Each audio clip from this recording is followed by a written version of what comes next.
Bonjour à tous, bienvenue sur la chaîne Amis du Foot pour une nouvelle vidéo. On se retrouve aujourd'hui pour parler des CAF Awards 2023. Je ne m'attendais à rien de de la cérémonie et j'ai quand même été déçu. Carrément, ça m'a donné envie de faire une vidéo coup de gueule sur la cérémonie dans laquelle j'ai été choqué par ce qu'on a pu voir. Allez, c'est parti. Par où commencer? Eh bien, la présentation de la cérémonie, tiens. La cérémonie CAF Awards 2023 est donc une cérémonie organisée par la Fédération africaine de football, la CAF, dans le but de décerner des récompenses à tous ceux qui ont participé dans la saison 2022-2023 au football africain. Les distinctions qui ont été choisies à distribuer sont multiples et sont donc le Ballon d'Or africain masculin et féminin, le trophée de meilleur gardien et de meilleure gardienne de la saison, le trophée de meilleur jeune joueur et la meilleure jeune joueuse africaine de la saison, le 11 africain de la saison, la meilleure équipe masculine et féminine, le meilleur coach des équipes masculines et des équipes féminines, et le meilleur club locaux. Ce sont les trophées dont je vais parler dans cette vidéo, même s'il y a eu d'autres distinctions, mais on n'a pas à s'attarder là-dessus. Et petit disclaimer, vu que je ne regarde pas trop le foot féminin, je ne vais pas m'attarder sur chaque récompense du foot féminin, que celle où je pense avoir cette information pour donner mon avis. Donc c'est parti. Alors on va commencer par la distinction des meilleurs clubs. Il n'y a pas grand-chose à dire. Je sais que certains Algériens auraient aimé voir l'USM Alger parmi les nominés. Et je comprends leurs arguments, puisque le club a gagné deux trophées intercontinentaux, la Coupe de la Confédération, qui est l'équivalent de l'Europa League en Afrique, et la Supercoupe africaine, qui est le même principe que celle en Europe, c'est-à-dire un affrontement entre le vainqueur de l'Europa League, donc l'USM Alger, pardon, et contre le vainqueur de la LDC africaine, El Ahly, qui est le club qui a donc gagné la distinction de meilleur club de la saison. On peut faire une comparaison rapide entre l'USM Alger et les trois autres nominés. Donc l'USM a gagné la C3 africaine et la Supercoupe d'Afrique. Al Ahly a gagné la Ligue des champions africaine, mais en plus a été en demi-finale de la Super Ligue africaine dans laquelle l'USM n'a pas participé. Sans oublier qu'on pourrait également parler de la demi-finale en Coupe du Monde des clubs d'Al Ahly et de leur titre du championnat égyptien. Car oui, l'USM Alger n'a pas gagné, par exemple, le championnat algérien. Ils ont fini, il me semble, à 4 points de la relégation. Donc c'est un peu compliqué pour l'USM Alger de se faire nominer à la place de El Ahly. Le Wydad a été en finale de Ligue des Champions face à El Ahly et a été également au final de la Super League africaine. En plus de ça, on peut rajouter leur deuxième place dans la Botola, donc le championnat marocain. Et le troisième nominé, donc à la place parmi les clubs, pardon, c'est le Mamelodi Sundowns, qui a gagné la Super League africaine en finale donc face au Wydad. Et c'est tout. Voilà, je n'ai pas d'infos de plus sur leur championnat. Je n'ai pas trouvé, il n'y a aucune donnée sur la saison 2022-2023 en Afrique du Sud. Je ne sais pas si quelqu'un a une explication. S'il peut me la donner en commentaire, ça m'aiderait beaucoup en plus. C'est bizarre, je ne comprends pas. Pour conclure cette première distinction, je dirais que la non-nomination de l'USMA n'est pas un grand scandale. La victoire d'El Ahly semble plutôt logique comparée aux trois autres. Et voilà, si le MCM Alger avait pris la place des Mamelodi Sundowns, pardon, c'est compliqué à lire, ça aurait pas choqué non plus. Mais du coup, la Super League africaine est meilleure que gagner la C3 et la Super Coupe africaine si on suit cette logique de la part de la CAF. Parce qu'on espère que, voilà, on ne serait pas surpris, par exemple, si au fil du temps, les critères changent. Donc, la deuxième distinction dont je veux parler, c'est par exemple les coachs. J'ai rien à redire. Regragui mérite son titre pour avoir emmené le Maroc en demi-finale de Coupe du Monde et il n'y avait pas de suspense pour moi. Et côté féminin, je crois que c'était le coach de l'Afrique du Sud qui l'a gagné parce qu'elle a gagné la CAN. Il me semble que la CAN fait partie de cette saison 2023, la CAN féminine, je parle. Donc je pense qu'il n'y a pas de problème avec cette nomination-là, mais il y aura un petit problème pour la suite concernant l'Afrique du Sud féminine, vous comprendrez. Alors, le Maroc gagne la distinction logique sur cette saison de meilleure équipe africaine de l'année. Les seules compétitions pour juger ont été les qualifications à la CAN et la Coupe du Monde en plus des matchs amicaux. Et donc l'exploit historique du Maroc de se qualifier en demi-finale, forcément, ça a pas créé de suspense. C'est pas le Sénégal ou la Gambie qui allait voler le trophée au Maroc. Mais je comprends pas pourquoi la Gambie a été nominée. Ça c'est bizarre. Si c'est pour féliciter une quelconque progression, j'aurais compris. Mais en regardant les stats de la Gambie sur la saison. Je comprends pas ce qu'ils font là, hein. Parce qu'à part avoir battu le Mali et s'être qualifié pour la CAN une deuxième fois dans leur histoire, ce qui est un gros exploit hein, pour le pays. Mais voilà, à part ça, ils n'ont rien fait pas de concret en 2022-2023. Par exemple, si tu juges sur les parcours en qualification CAN, bah pourquoi pas nominer l'Algérie, qui a été la meilleure équipe du continent pendant ses qualifs, avec 5 victoires et un nul, 16 points. C'était le plus grand total parmi tous les groupes. En plus que sur la période 2022-2023, l'Algérie a été invaincue en Afrique. Ils n'ont perdu qu'un seul match sur la période, c'était face à la Suède, en amical avant la Coupe du Monde. Sinon, aucune défaite sur le continent africain. Ça fait déjà 2 fois qu'on parle de l'Algérie dans la vidéo. Je peux vous dire que c'est pas fini, hein. Ça promet. Sinon, côté féminin, l'équipe de l'année est le Nigeria. Et là, il y a une petite incompréhension de ma part. Donc, pourquoi le Nigeria, c'est elles qui ont reçu le trophée? Genre, qu'est-ce qu'elles ont accompli de plus que des Marocaines ou des équipes de Sud-Africaines? Un bon parcours à la CAN? Bah non, elles se sont fait sortir en demi-finale par les Marocaines. Et c'est l'Afrique du Sud qui l'a gagné, la Coupe d'Afrique des Nations féminines. Donc ça ne peut pas être la CAN qui a fait que le Nigeria a gagné le trophée. La Coupe du Monde peut-être. Bah, un bon parcours en Coupe du Monde, elles se font sortir en huitième de finale par l'Angleterre. Et les Marocaines ou les Sud-Africaines, elles aussi, elles sont allées en huitième de Coupe du Monde féminine. Donc je vois pas pourquoi le scénario Nigeria méritait plus que ces deux autres nations. Parce qu'elles sont allées au tir au but. Ce serait un peu con comme critère vu que le contexte du match. Je me rappelle de le lointain souvenir que j'ai vu le match en direct, que le Nigeria ont un peu, je sais pas l'expression française, mais ils ont botolite le match, hein. Comme ils disent, voilà, c'est-à-dire qu'elles étaient en supériorité numérique, pardon, et elles ont dominé un peu la rencontre sur les Anglaises. Donc voilà, ils ont pas transformé les occasions. Donc, Nigeria, au vu de ce match, c'est pas comme si elle méritait donc plus cette nomination que l'équipe marocaine ou l'équipe sud-africaine. Alors, j'ai oublié où est-ce qu'on en est. La quatrième distinction, les meilleurs jeunes. Alors, côté féminin, je n'ai pas assez regardé pour juger ce point-là. Mais je vais quand même revenir sur le fait que la gagnante était en béquille et que personne n'est venu l'aider, je sais pas, à porter le trophée ou je sais pas, l'avoir mis au premier rang, comme ça elle aurait pas eu à faire tout un long chemin du fond de la salle vers ici. Genre, c'est lunaire ce qui s'est passé.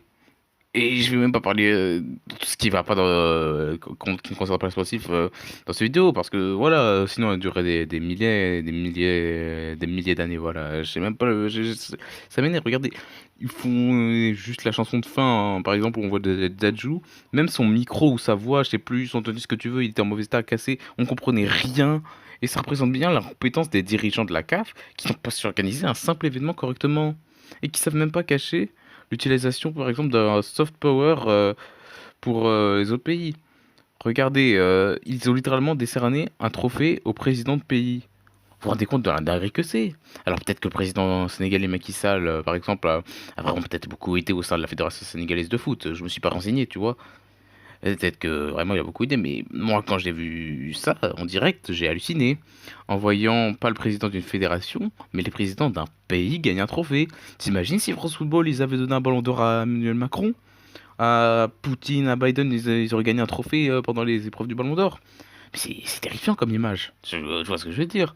C'est pour ça que je trouvais c'est vraiment bizarre. Et on sait que derrière il y a peut-être un message de soft power, comme je disais, pour on va dire lancer de l'image du pays. Je sais pas continuer à m'attarder sur ce point. C'est juste que là, j'imagine même pas ce qu'ils peuvent nous pondre les dirigeants de la CAF pour la CAN en Côte d'Ivoire, qui arrive dans quelques semaines. C'est- c'est bizarre. Donc j'en étais au titre des meilleurs jeunes. Côté masculin, ils ont donné le titre à Lamine Camara plutôt qu'à Abdé ou à Amara Diouf. Alors Diouf, je ne vais rien dire, je n'ai pas d'informations, mais voilà, je me dis c'est un coéquipier à Lamine Camara, donc ils devaient donner à l'un des deux, et ils ont décidé de le donner à Camara. Mais le problème c'est que voilà, t'ajoutes dans l'équation Abdé. Et en fait pour moi, le fait qu'Abdé n'ait pas gagné, c'est incompréhensible. Pourquoi c'est pas lui qui a gagné le trophée?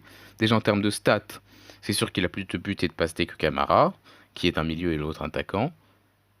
Alors, je viens de vérifier, effectivement, Abded, meilleur stat, 10 buts et 5 passes décisives dans la saison, contre 3 buts et 5 passes D de la part de l'ami Camara. Donc, quel argument pour donner le trophée à Camara de meilleur jeune? Parce qu'il a un meilleur palmarès? Parce qu'il aurait gagné la CHAN et le CAN U20? Ok, mais Abdel, lui, il a gagné la CAN U23. Il a été en demi-finale de Coupe du Monde. Et même en club avec Osasuna, il a réussi à se hisser en finale de Copa del Rey. C'est vraiment pas négligé. Camara, son seul exploit en club, c'était son but de milieu de terrain il y a quelques semaines contre Monaco. Et rien d'autre. Il a rien fait avec Metz en Ligue 2 sur la saison 2022-2023. Et voilà. Je trouve que cette fois, pour Abdé, c'est un vrai vol, franchement. Les autres, autant, je restais nuancé sur le fait que ce ne soit pas certains qui gagnent tout ça. Mais là, je trouve vraiment que c'est un vol. Peut-être que certains trouveront que Camara mérite plus, et c'est leur avis. Mais je veux bien entendre leurs arguments à ce moment-là. Je veux dire, quels sont leurs arguments pour le fait que Camara mérite plus que Abdé le trophée de meilleur jeune. Cinquième donc distinction, je passe vite, meilleur gardien et meilleure gardienne. Rien à dire, j'ai pas regardé les perfs du côté foot féminin, donc bah, je vais rien dire. Je vais rien dire non plus côté masculin, puisque Bounou le mérite amplement. Voilà, je pense qu'on est tous d'accord pour dire que c'est dans la performance fait de lui le meilleur gardien de l'année. Par contre, il y a un truc qui m'énerve avec qui concerne la distinction qui suit, puisqu'il s'agit du 11 africain de l'année. Déjà, rien qu'au début de l'annonce du 11, c'était fini, elle ne pouvait plus paraître crédible, même avec la suite de tout le reste du 11 de ce que tu veux, ça n'était plus crédible au moment où tu as préféré nommer André Onana en tant que gardien dans le 11 africain de l'année à la place de Bounou. Mais ça a aucun sens, ça n'a pas de cohérence. Mais toute la cérémonie à ce moment-là est devenue incohérente. Comment tu peux nommer quelqu'un meilleur gardien de l'année et ne pas le mettre dans le 11 africain de l'année? C'est pas logique du tout. En plus, il faut une combo chelou avec un 3-4-3. Tu mets Takimi en défense centrale, mais vas-y, ça, on va revenir après, ça, c'est pas important. Mais alors, attends, c'est pas le fini, parce que Bounou, c'est pas le seul, hein. Déjà, Koulibaly et Mbemba, pardon, c'est vrai, pardon, en défenseur central. Dis rien, les deux ont peut-être. Non, il faut le dire, voilà, j'ai du mal à parler, carrément. Aguerd, Naïef Aguerd, il méritait plus que les deux. Je supporte l'OM, donc je kiffe, je peux vous le dire que je kiffe Nicolas Chancel Mbemba. Mais ni lui ni Koulibaly ne doivent prendre la place d'Aguerd dans ce 11. Koulibaly a littéralement rien fait avec Chelsea. Aucun match référence. Je sais même pas s'il était titulaire dans la saison. Ils ont rien joué en Europe. Alors que Mbemba, lui au moins, a fait une très bonne saison avec l'OM sur la période. C'était un des meilleurs buteurs du club. Le meilleur buteur en LDC. Il avait marqué 2 buts alors que c'était un défenseur. Et il était nommé, il me semble, meilleur africain en Ligue 1. Et peut-être il était dans le 11 de la saison de la Ligue 1. Avec tout ça. Alors oui, tu vas me dire, oui, mais Koulibaly, il a fait une bonne performance avec le Sénégal en Coupe du Monde, notamment son but contre l'Équateur, qui qualifie le Sénégal en huitième, son premier but avec les Lions Teranga. Mais Koulibaly et Mbamba, tu ajoutes les deux, et c'est rien comparé, les deux joueurs associés, à Naïef Aguerd, qui gagne la Conférence League avec West Ham, qui fait des bonnes performances individuelles en PL, qui atteint la demi-finale de la Coupe du Monde avec le Maroc. J'ai rien compris. Laissez tomber, le milieu c'est à 4. Bon, on va rien dire dessus, même si voilà, j'aurais peut-être aimé voir Benasser, moi par exemple, dans ce 11. Mais bon, sa blessure qui l'a empêché de jouer à la fin de la saison dernière et le fait qu'il ait pas joué à la Coupe du Monde, bah on va dire, ok, vous le mettez pas, voilà, les 4 milieux ils ont joué à la Coupe du Monde, c'est logique. Mais alors, vous allez me dire ce que fout Mané dans le 11. Ah, tu vas devoir m'expliquer ce qu'il fout là, lui. Il a rien fait de la saison à part avoir rejoint Ronaldo en Arabie Saoudite. Il a rien fait. Il a été blessé la plupart du temps, donc il n'a pas joué la totalité des matchs de Bundesliga. Et la seule action mémorable de Mané en Bundes, c'est d'avoir frappé les Rois Sané. Sinon, il a rien fait. Il n'a pas joué la Coupe du Monde. Donc il a rien fait comparé à un Riyad Mahrez qui a fait le triplé avec Manchester City. Il a des meilleurs stats que Mané. Et il a vaincu avec l'Algérie en 2023. Non, franchement, là, ils ont abusé. Je sais pas qui a fait ce 11, si c'est les journalistes ou les dirigeants, ce sont des gros incompétents qui montrent de plus en plus qui n'ont rien à faire aux alentours de la CAF. Et si ce sont des joueurs ou des supporters qui ont dû voter pour le 11, ils ont un manque d'objectivité totale ou alors ils disent regardent pas le foot. À ce moment-là, tu changes les règles, ces distinctions, et tu enlèves le fait que ce soit des votes ou alors tu supprimes à la limite le trophée, comme les 3 années d'avant. Hein, 2020, 2021, 2022, il n'y a pas eu ce trophée, on s'en fichait. Et ceux qui vont me dire, ouais, mais ils vont pas mettre Marez âgé. Arrêtez d'essayer de trouver des excuses, des explications là où il n'y en a pas. Regardez le 11 2 secondes. Qu'est-ce que faut Hakimi en défenseur central, Koudous en milieu central alors que c'est un ailier et un milieu offensif avec West Ham. Regardez le dernier 11 de 2019, Marez et Ziyech en 8. Donc c'est bon au bout d'un moment. Ne justifiez pas l'injustifiable. C'est un mauvais choix d'avoir mis Mané dans ce 11 à la place de Marez. C'est un fait, acceptez-le. Comment ça m'a énervé.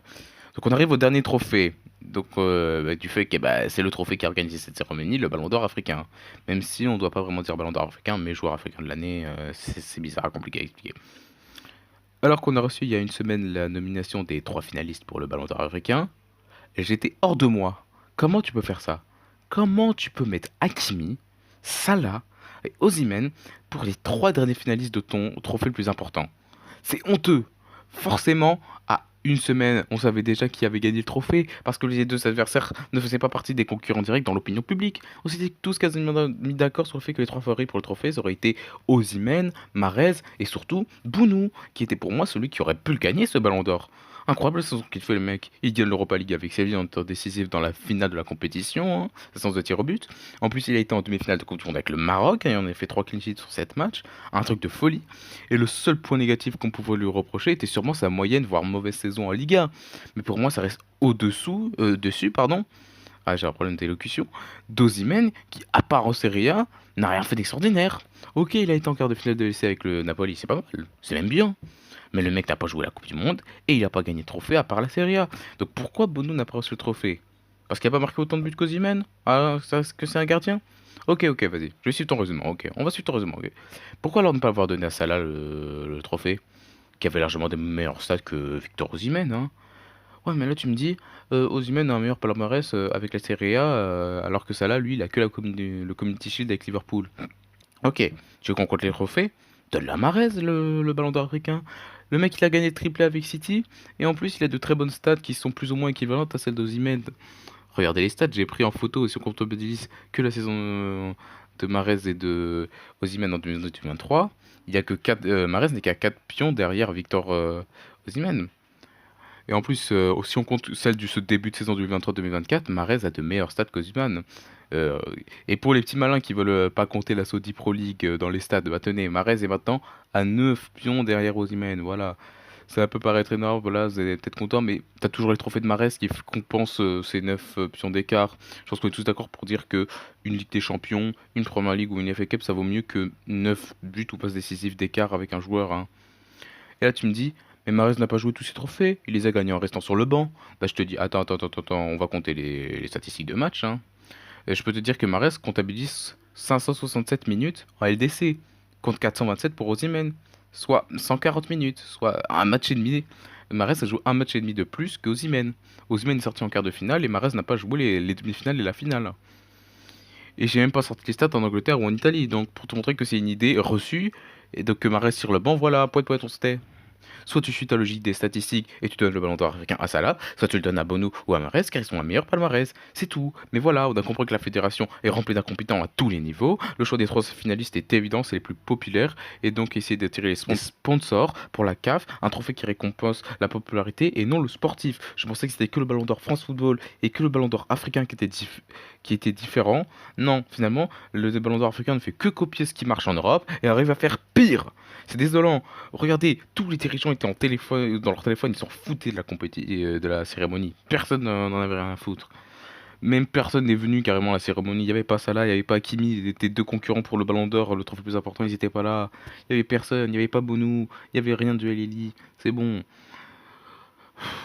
Faut même pas être surpris si la CAN 2024 en Côte d'Ivoire c'est une catastrophe, hein, et que on soit encore la risée du football. Après, on l'espère pour le peu de dignité qui reste encore dans le football africain, que ça va bien se passer pour nous et surtout pour vous, amis ivoiriens, pendant cette Coupe d'Afrique. En tout cas, c'est fini pour moi. J'ai dit ce que j'avais à dire. Je verrai si je continue à poster d'autres vidéos prochainement. C'était Ami du foot. Pour vous, chers viewers. Au revoir.